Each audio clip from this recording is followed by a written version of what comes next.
Hi everyone, I'm Asterix. In this video, we are taking a deep dive into the performance of the RTX 3060. This card has been a staple for mid-range gaming, but how you configure it can drastically change your experience.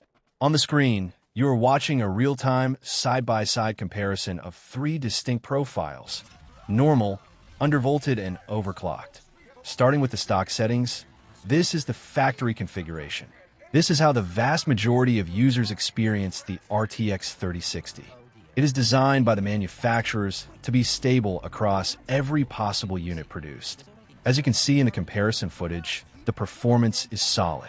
It handles modern titles at 1080p and 1440p with respectable frame rates.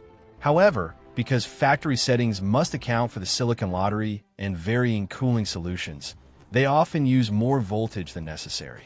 This leads to higher temperatures and more fan noise than you might actually need for this level of performance.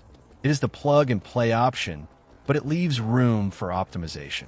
Next, let's look at the undervolted profile. This is often the most misunderstood tweak in the PC community. The goal here is efficiency. We are essentially finding the lowest voltage at which the GPU can still maintain its target clock speeds. By doing this, we reduce the heat output of the chip significantly. If you look at the performance metrics in the background, you will notice something interesting. The frame rates are nearly identical to the stock settings. In some cases, they might even be slightly higher because the card isn't hitting thermal limits and can maintain a more consistent boost clock. The primary benefit here is the reduction in power consumption and heat. A cooler card means quieter fans and a more comfortable environment for your other components.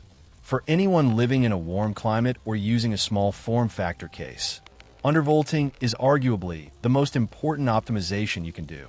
It provides a more refined, professional gaming experience without any real downside. Now let's shift our focus to the overclocked profile. This is for those who want to squeeze every last drop of power out of their hardware. By increasing the core clock and the memory frequency, we are forcing the GPU to process data faster than the manufacturer intended. In the side-by-side footage, you can see the overclocked card taking a lead in the FPS counter.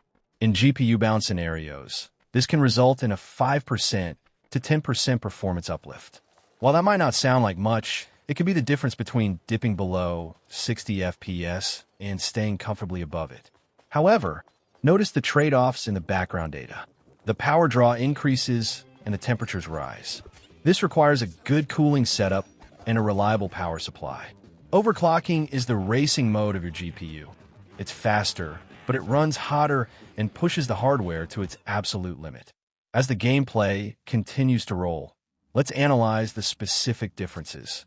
Look at the frame time consistency across the three windows. You'll notice that while the overclocked version has the highest peak FPS, the undervolted version often has the most stable frame delivery because it never has to downclock due to heat. The RTX 3060 is a very efficient architecture to begin with, but these tests show that it is also very flexible. Whether you're playing an esports title where every frame counts or a cinematic AAA game where you want a quiet, immersive experience, there's a profile here that fits your needs. After observing these tests, the conclusion depends on your priorities. If you value a quiet, cool, and efficient PC that will likely last longer, undervolting is the clear winner. It offers 99% of the performance for much less heat.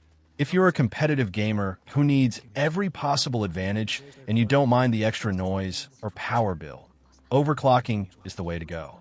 And of course, if you want zero hassle, the stock settings are perfectly capable of delivering a great experience.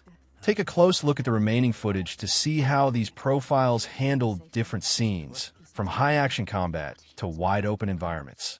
The data speaks for itself. Thanks for watching this deep dive into the RTX 3060. Let me know in the comments which profile you are currently running or which one you plan to try out after seeing these results. Don't forget to like the video if this comparison was helpful and subscribe for more technical analysis and gaming content. This has been Asterix, and I'll see you in the next one.